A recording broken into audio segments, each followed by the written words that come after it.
Bienvenue à ITV et bienvenue à Question Directe qui reçoit aujourd'hui Agibou Diallo.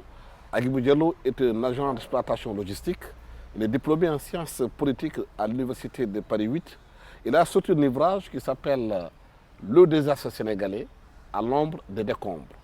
Cet ouvrage possède une prise de parole militante d'un témoin actif et engagé aux côtés des forces vives de la nation sénégalaise de tous les événements majeurs qui ont marqué le Sénégal durant ces 2 décennies passées. Agibou, pourquoi un livre sur le désastre sénégalais à l'ombre des décombres? C'est dur comme titre. C'est à la hauteur du constat et du diagnostic que j'établis à la lumière de mon parcours et ce dont j'ai été témoin. En tant que militant d'abord du mouvement de gauche, j'ai fait les jeunesses Albouri Ndiaye du PIT à l'âge de 8 ans. À la suite de quoi j'ai intégré le mouvement Maoïs au lycée Blaise Diagne, Ande Dieuf, et arrivé en France, je me suis laissé convaincre un peu au socialisme réformiste. Mal m'en a pris. Et donc aujourd'hui, je me suis retourné vers les classiques, mes propres classiques, à savoir le marxisme, comme outil d'analyse et d'appréhension du concret et du réel. Et donc, au regard de tout ce parcours-là, je constate qu'en fait, tous les combats politiques n'ont été cantonnés que sur des questions purement politiciennes, pour ne pas dire pire. Et donc, c'est des questions qui sont liées simplement aux enjeux de pouvoir entre les factions en présence. Et donc, tout le débat politique est organisé et structuré autour de ça, laissant de côté les questions, pour ne pas dire cruciales ou vitales pour la nation, à savoir la distribution des richesses, le mieux-être des populations et une société de justice et d'équité. Donc tout ça étant absent, donc, je considère que nous vivons un désastre alors que nous étions bien partis au regard des conditions d'acquisition de notre indépendance comparativement à d'autres pays qui partaient moins avantagés par rapport à nous et qui aujourd'hui, du point de vue de l'indice du développement humain et de tout le critérium économique que nous sérine l'idéologie dominante, à savoir le libéralisme, qui sont sinon en avance, du moins aussi bien portants que le Sénégal qui était largement en avance. Donc c'est pour ça que je dis... Pour vous, pourquoi au Sénégal, le débat se focalise que sur la politique? Est-ce une incapacité des élites à développer d'autres débats sociaux, économiques, d'industrialisation, ou bien c'est fait de façon délibérée? Je pense que c'est fait de façon délibérée. Nous avons une bourgeoisie d'État qui est frappée, à mon sens, d'une certaine paresse intellectuelle, qui reste dans ses zones de confort et qui sont dans ce que mon professeur Aziz Salmon Fall qualifie bien, c'est le système du tari. Nous sommes dans des croyances où nous ne faisons que restituer machinalement, comme des perroquets, des concepts et des idées dont on n'a pas prise, ou quand on a prise avec, au contact de la réalité, se voit heurté par un manque de courage intellectuel de ceux-là qui portent ces mêmes idées ou qui cherchent à les appréhender. Mais qu'est-ce qui explique cet état de fait où on dit au Sénégal, c'est un pays d'intellectuels, de penseurs, de réflexion, dans toutes les grandes organisations internationales, vous voyez des Sénégalais qui quand même font des résultats. Pourquoi en interne, il y a cette incapacité à développer une autre mentalité que celle bourgeoise ou comprador? Parce que la superstructure, justement, est organisée avec une rationalité qui lui est propre et qui est à l'inverse, justement, de toute la rationalité cartésienne qui caractérise les intellectuels. C'est le système de croyance, il y a un syncrétisme entre la religion et l'ouverture vers le modernisme. Et nous sommes une société totalement influencée par ce que j'appelle l'européocentré et l'orientalisme pur. Donc, tant et si bien qu'aujourd'hui, nous voyons un foisonnement d'une jeunesse panafricaine qui se réclame du kémétisme et qui va jusqu'à aujourd'hui remettre en cause jusqu'à ses bases aujourd'hui ce qu'on pourrait qualifier l'exception sénégalaise en matière de croyances et de respect de religion et de coexistence de différentes croyances. Donc c'est dire qu'aujourd'hui il y a aussi quelque part un besoin de connaissance de notre ontologie africaine. Qui sommes-nous? Quelle est notre identité? Et par rapport aujourd'hui aux forces en présence, comment nous nous déterminons, où nous mettons le curseur de notre intérêt et comment engager un rapport de force dans le cadre d'une concurrence ou d'un rapport de pouvoir et de domination avec l'extérieur. Donc c'est ce travail-là qui devait être fait depuis lors. Certains l'ont fait à leur décharge, Cheikh Anta Diop et autres. Ils sont nombreux à avoir contribué à cet effort d'éveil, mais il reste que l'infrastructure politique est totalement conservatrice, très jalouse de son pouvoir et donc organise le géopolitique d'une manière totalement irrationnelle que seuls les agents maîtrisent et donc c'est pour ça qu'à mon sens nous en sommes là.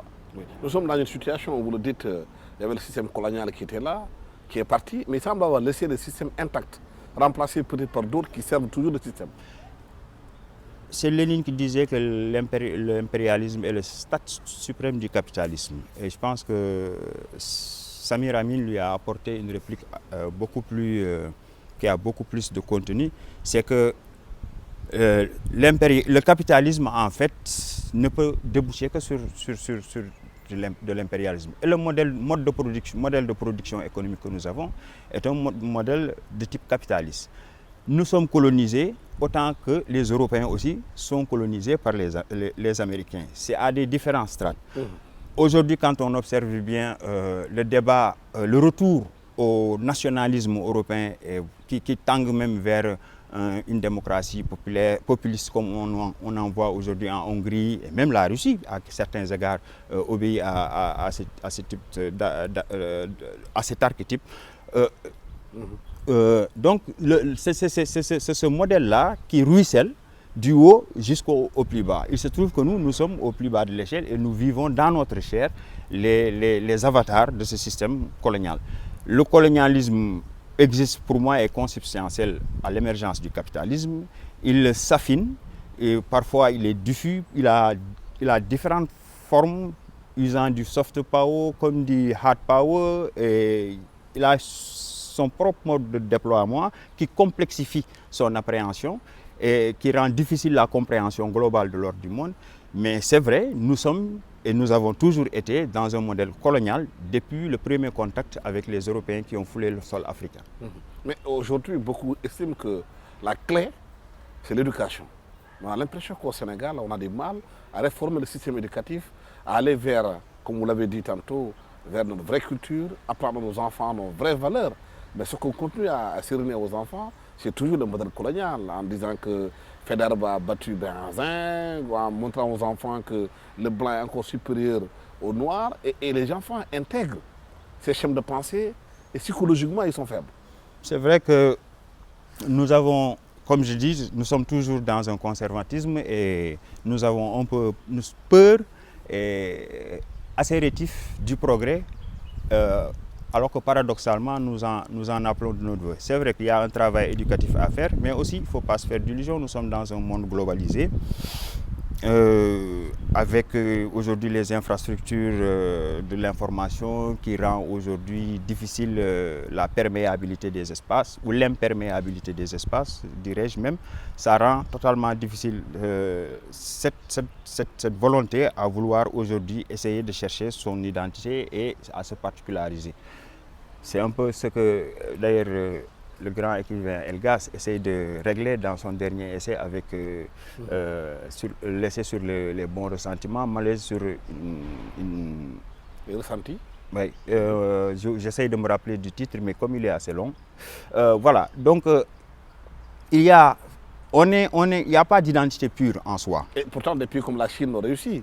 On continue à réussir. Mais la Chine aussi a été colonisée, a vécu des traumas du colonialisme depuis la guerre de l'opium jusqu'à l'invasion nippone. Mais il y a un travail, il est vrai, qui a été fait à partir de la révolution de 1949 Et je pense que c'est ce trauma-là qui a créé un sursaut, qui a fait que la Chine a décidé de la place qu'elle entend jouer dans le monde et de l'éducation et du type d'organisation politique, économique et sociale qu'il entend donner à ses orientations politiques. Je ne dis pas qu'il faut forcément faire comme eux, mais c'est un modèle qu'il faudrait peut-être méditer.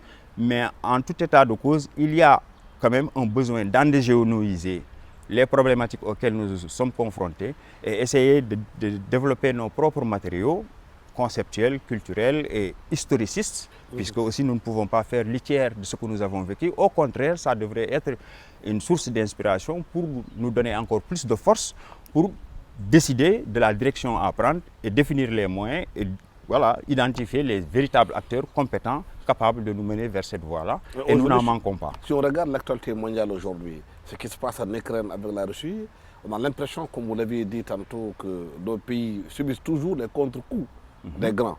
On a l'impression que le théâtre de l'Ukraine se joue maintenant en Afrique. Avec ce qui se passe au Mali, ce qui se passe au Burkina Faso, aujourd'hui le Niger, qui est une actualité où les puissances étrangères ont leur base au Niger. Aujourd'hui, il y a un coup d'État au Niger, la CEDEAO a décidé d'une force militaire qui va intervenir. Tout ça semble dicté par des intérêts étrangers. Tout à fait. Nous sommes au cœur d'un jeu politique et d'un jeu d'intérêts auquel nous sommes étrangers alors que ça se joue sur notre sol et contre nous.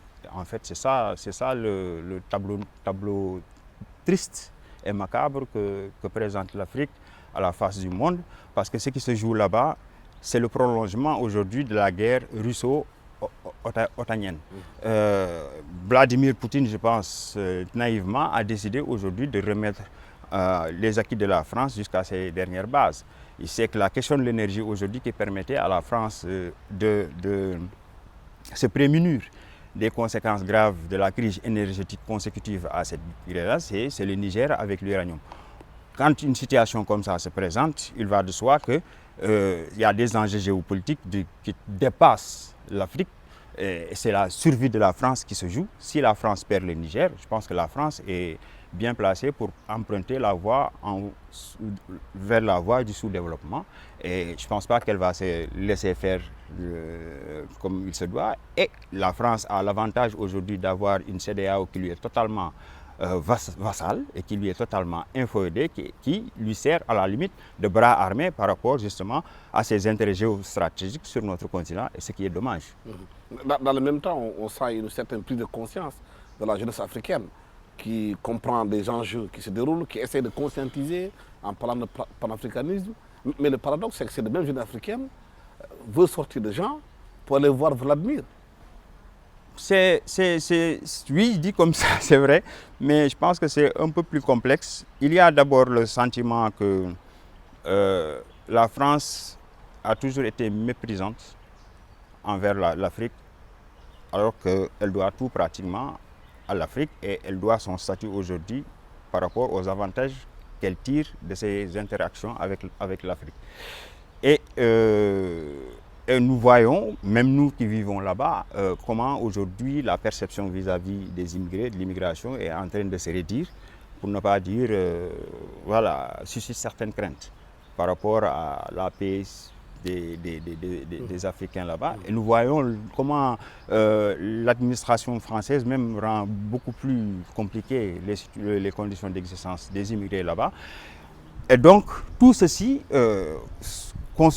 constitue le ferment de ce sentiment anti-français qui peut se comprendre par ailleurs.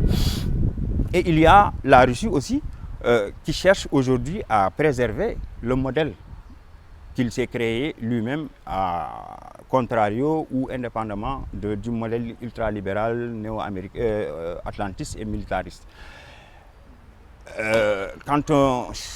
À la guerre, on essaie toujours de défendre ses intérêts par tous les moyens. Maintenant, est-ce que les Africains trouveraient en la Russie un meilleur allié autant que la France? Moi, je mettrais un bémol et je me dis que c'est une question qui reste ouverte et à chacun de l'appréhender. Je ne suis peut-être pas très bien placé pour dire quelle est la voie la mieux indiquée. Mais en tout état de cause, c'est à l'Afrique de définir ses priorités et de se donner les moyens de se faire respecter à l'échiquier du monde. Tous ceux qui se sont fait respecter se sont donné les moyens de l'être. Il n'y a pas de respect à commander en matière de diplomatie et de relations internationales. Mais pourquoi l'Afrique si riche, qui a des ressources minières, pétrolières, gazières, qui a des diamants, qui a des sols, qui a des bras, qui a tout ce qu'il faut, est incapable d'imposer sa voix sur l'échiquier international? Est-ce que c'est dû à l'échec de leadership africain ou des élites africaines qui ont échoué ou pas? Mais nous avons un capitalisme agressif et militariste. Il faut qu'on essaye de créer les moyens de notre propre défense. Pourquoi aujourd'hui l'OTAN n'est pas arrivé à bout de ses intentions vis-à-vis de la Russie? C'est parce que la Russie s'est donné les moyens de se défendre. C'est aussi simple que ça. Il faut que Kwame Nkrumah avait proposé l'idée d'une armée africaine. Ça a été brocardé. Aujourd'hui, c'est le moment de questionner ce refus-là et de le remettre en perspective si nous voulons préserver notre identité africaine, si nous voulons véritablement nous affranchir de la tutelle de l'extérieur. Il faut que l'Afrique se donne les moyens d'assurer sa propre sécurité et de mener la politique économique qui les choisit. Justement, en parlant justement d'armée africaine, les Maliens disent qu'ils ne comprennent pas que la CEDEAO se mobilise pour défendre la démocratie, comme ils le disent au Niger. Alors quand les djihadistes attaquent le Mali, la CEDEAO est incapable d'envoyer un seul fusil au Mali. C'est paradoxal et je partage totalement ce constat paradoxal. Ce qu'on a constaté, et c'est le sentiment général, c'est que la CEDEAO est un syndicat de présidents qui essayent, vaille que vaille, urbi et orbi, de défendre leur fromage, pour reprendre un peu la métaphore de Jean de La Fontaine. Mais quand il y a des abus sur les droits élémentaires des citoyens, quand il y a, par exemple, ce qui s'est passé ici à Dakar avec les émeutes sanctionnées par des morts, nous ne voyons pas la CEDEAO. Donc si la CEDEAO s'est totalement coupée de sa base, aujourd'hui, tant et si bien qu'elle est suspecte. Et donc, quand bien même elle serait bien intentionnée, son attitude à la fois frileuse vis-à-vis de ses membres qui ne respectent pas l'ordre constitutionnel. Nous avons vu Alassane Ouattara, Alpha Condé violer la Constitution au prix de sang. Nous n'avons pas entendu la CEDEAO. Et dès lors maintenant qu'il y a des coups d'État et qu'ils réagissent, ça peut paraître comme étant un réflexe défensif pour préserver simplement leur précaré de pouvoir, mais loin des préoccupations que se posent les populations en matière de développement économique et social, en matière de liberté publique et collective. Mais tantôt, vous avez parlé de la situation du Sénégal. On est à pratiquement 6 mois de l'élection présidentielle. La clarté, ça semble flou par rapport là où on va. C'est la première fois peut-être qu'un président sortant n'est pas candidat. Normalement, ça doit être l'heure des choix, des programmes. Tout à fait. On a l'impression qu'on peut l'a vu. C'est dommage parce que, en fait, nous avions l'occasion, à mon sens, à partir du moment où le président Macky Sall a décidé de renoncer à un 3e mandat illégal, de poser un vrai débat d'orientation programmatique entre les différentes offres. C'est le lieu aujourd'hui de clarifier la situation depuis l'indépendance jusqu'à présent. Nous avons raté la première et la seconde alternance. Nous avons raté la phase des assises nationales avec toutes les qualités et toute la vertu qu'on peut imputer à ces travaux-là. Il reste que la situation reste exsangue et nous avons un dividende démographique qui confine une bombe sociale à gérer et qui, si elle est mal gérée, de toutes les façons, va déboucher sur le chaos. Ce que nous avons vu se passer en 2021-2023 n'en sont que les prémices. Ce sont des signes avant-coureurs qui donneraient à penser tout décideur ou en tout cas tout prétendant à la direction. Donc c'était le moment d'avoir un débat de clarification, de solder tout le passif de l'échec des indépendances, de l'échec de la période post-indépendance, de l'échec de la période des ajustements structurels, de l'échec de tous ces plans qu'on nous a sérinés ici et là comme étant les plans salvateurs du Sénégal. Donc c'était le lieu, mais à ce qu'on constate aujourd'hui, chaque écurie, puisque aujourd'hui la novlangue des lutteurs a irrigué le vocabulaire et le lexique politique. Donc on ne me fera pas blâme de dire que chaque écurie est en train de se préparer pour un combat de gladiateurs, alors que nous attendions d'eux des propositions concrètes et décliner des perspectives qui soient réelles, réalistes et basées sur la réalité concrète. Mais hélas, ce n'est pas le cas. Mais ce n'est pas faute d'avoir vu des propositions, parce qu'il me semble que il y a une initiative qui a été lancée par un éminent intellectuel que vous avez reçu ici, et dont je salue le courage et la pertinence des idées, c'est Aziz Salmon Fall.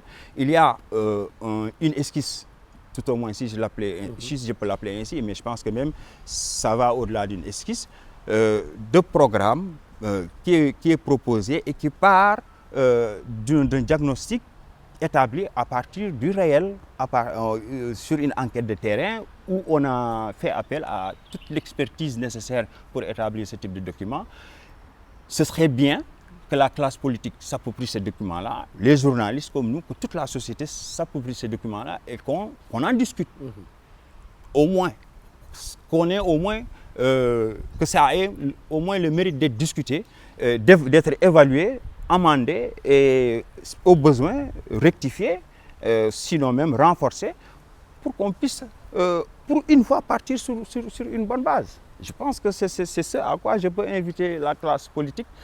J'espère qu'ils m'entendront. Mais si on regarde bien la classe politique sénégalaise aujourd'hui, ceux qui sont candidats ou bien ceux qui disent qu'ils sont candidats, ceux qui prétendent à la candidature, on a l'impression que c'est les mêmes qui reprennent le même jeu. C'est une sorte de vase communicant. Ceux qui sont dans l'opposition hier étaient au pouvoir, vice-versa.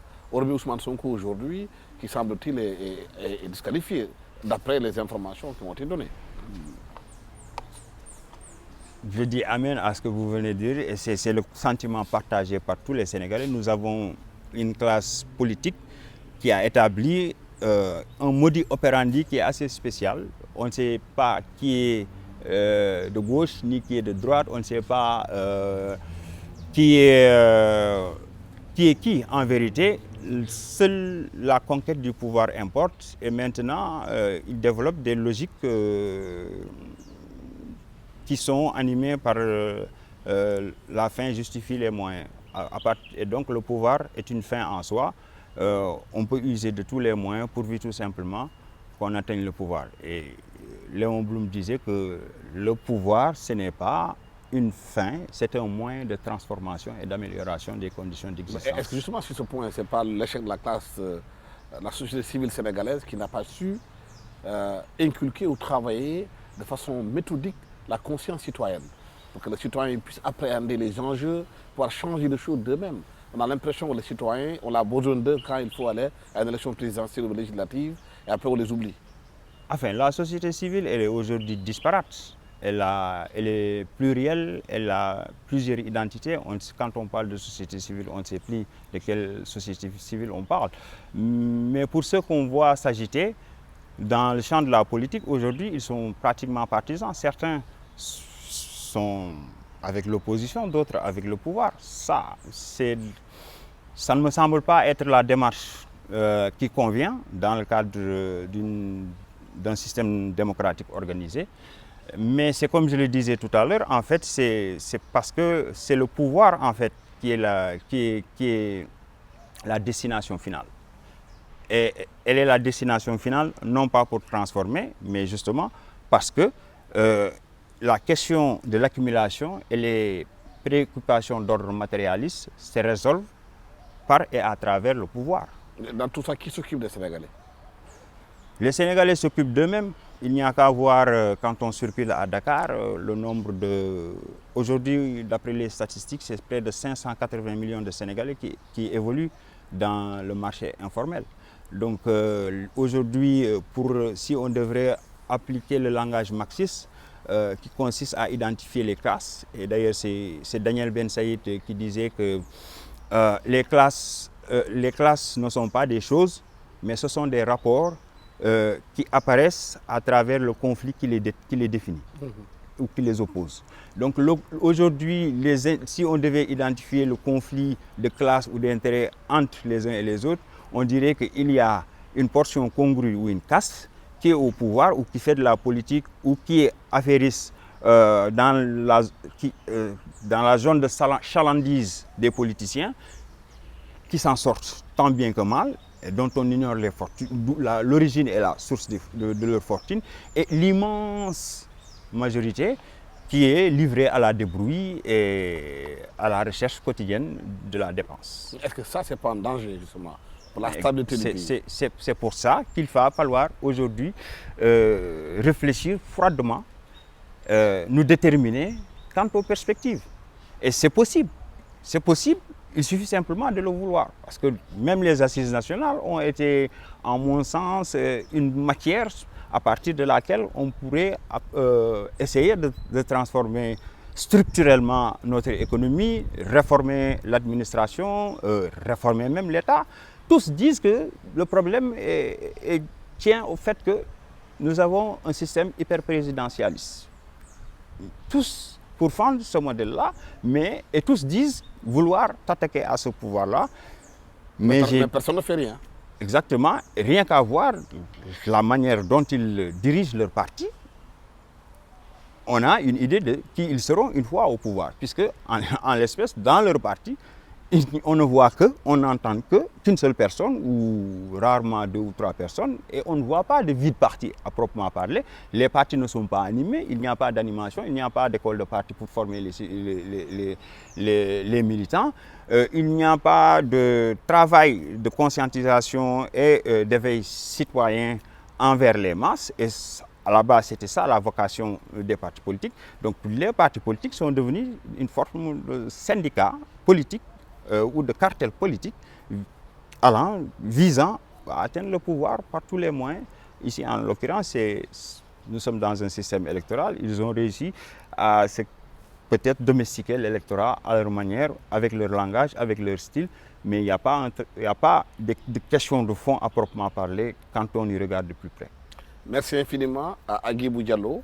Je rappelle que vous êtes un agent d'exploitation logistique, diplômé en sciences politiques à l'Université de Paris 8. Vous devez sortir un ouvrage qui s'appelle Le désastre sénégalais à l'ombre des décombres. Nous parlons avec vous de l'actualité sénégalaise. Pourquoi aujourd'hui nous sommes dans cette situation difficile? Quelles sont les réformes qu'il faut faire? Et toucher un peu la sous-région en Afrique aussi, pour voir que le capitalisme dont on parle est toujours présent. Il change de visage, il est diffus, il continue à exercer sa toute-puissance sur nos États et nos façons de faire. Et qu'il faudrait des réformes en profondeur si on veut que l'Afrique s'en sorte. Merci à toute l'équipe technique qui m'a accompagné pour la réalisation de cette émission. Merci, au revoir.